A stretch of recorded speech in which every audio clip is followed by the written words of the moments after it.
Word on the street is that GloRilla, one of the label's biggest stars, has officially had enough, and she's not hiding it anymore. According to sources close to the situation, GloRilla made a direct phone call to Angela Simmons, the girlfriend of CMG founder Yo Gotti, and told her point blank, "Stay away from Gotti. Every time you're around, we fight." Yeah, you heard that right. This isn't just about petty jealousy. This isn't random gossip. This is about a rising star who feels like her career is being jeopardized by a relationship that's starting to interfere with business, and who decided to take matters into her own hands. Today, we're going deep into what allegedly led to that explosive phone call, what this tension says about the state of CMG, and what it could mean for the future of one of hip-hop's most high-profile labels. Trust me, you do not want to miss a beat of this drama. Let's rewind for a second. On the surface, CMG, Collective Music Group, looks like one of the most unified labels in hip-hop. Led by Yo Gotti, the Memphis-based imprint has produced some of the biggest hits and signed major talents like Moneybagg Yo, ESTG, and of course, GloRilla, who many consider to be the breakout star of the last 2 years. After her viral success with tracks like FNF, Let's Go, and Tomorrow Too, she's been on an unstoppable run, putting in work on stage and in the studio. But behind the scenes, the energy has reportedly shifted. Ever since Yo Gotti and Angela Simmons went public with their relationship in early 2023, there's been a noticeable change in how the label operates. Fans first noticed that Gotti had been posting more about his personal life, romantic getaways, luxury vacations with Angela, couple photo shoots, while his usual behind-the-scenes grind with CMG artists seemed to take a back seat. At first, it looked like growth. After all, who doesn't want to see a hip-hop executive prioritize family and love? But according to sources, GloRilla wasn't feeling it from the jump. She allegedly started raising concerns about Gotti's lack of involvement. From missed meetings to delayed projects, it seemed like Gotti had one foot in the business and the other firmly planted in his relationship. And for someone as hungry and business-driven as Glo, that imbalance became too much to ignore. Insiders say this wasn't a one-time thing. Glo and Gotti's relationship had already started to show cracks. At first, it was subtle. Minor disagreements about rollouts, tour planning, press appearances. But over time, those little frustrations reportedly turned into repeated blowups. Glo felt like she was being sidelined. She felt like Gotti wasn't showing up as a leader, and that he was too distracted by his relationship with Angela to run the label the way he used to. It all allegedly reached a tipping point during a private planning meeting at the label headquarters. Glo showed up expecting to lock in marketing strategies for her next single, only to find out Gotti had rescheduled again. This wasn't the first time. She reportedly left furious, telling close friends that he'd rather be in the Hamptons with Angela than in the studio where he belongs. She wasn't just annoyed, she was done. According to those same sources, Glo went home, sat with it, and decided, enough is enough. If Gotti wasn't going to hear her, maybe Angela needed to. So she did the unthinkable in an industry where everything is usually filtered through PR teams and managers. She called Angela Simmons directly. Now let's talk about the phone call that set social media on fire.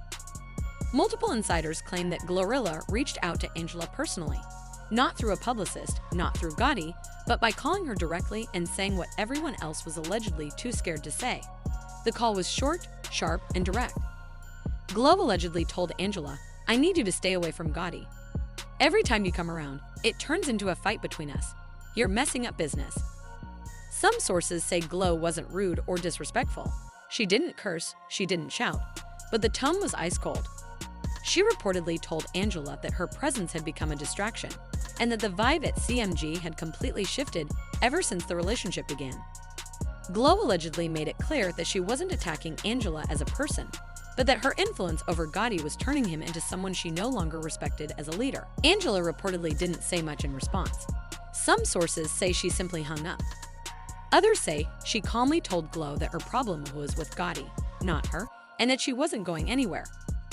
Regardless of what actually happened in that moment, the effects were immediate. Within 24 hours, blogs were already posting about a rift forming in CMG.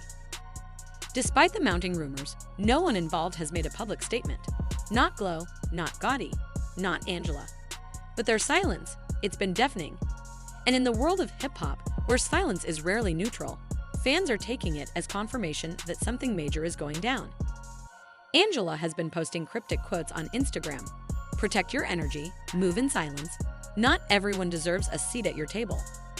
Meanwhile, GloRilla has been liking tweets about fake friends, poor leadership, and needing to cut off distractions. And Gotti?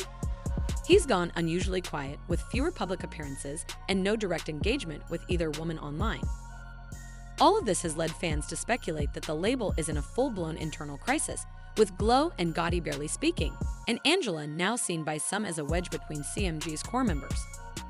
Some fans are even speculating that Glo is gearing up to leave the label entirely if things don't change. Let's not underestimate what's at stake here. GloRilla is not just another rapper, she's the face of the new CMG wave. Her success has put the label back on the map, introduced it to new audiences, and kept it relevant in a landscape that moves fast and forgets even faster.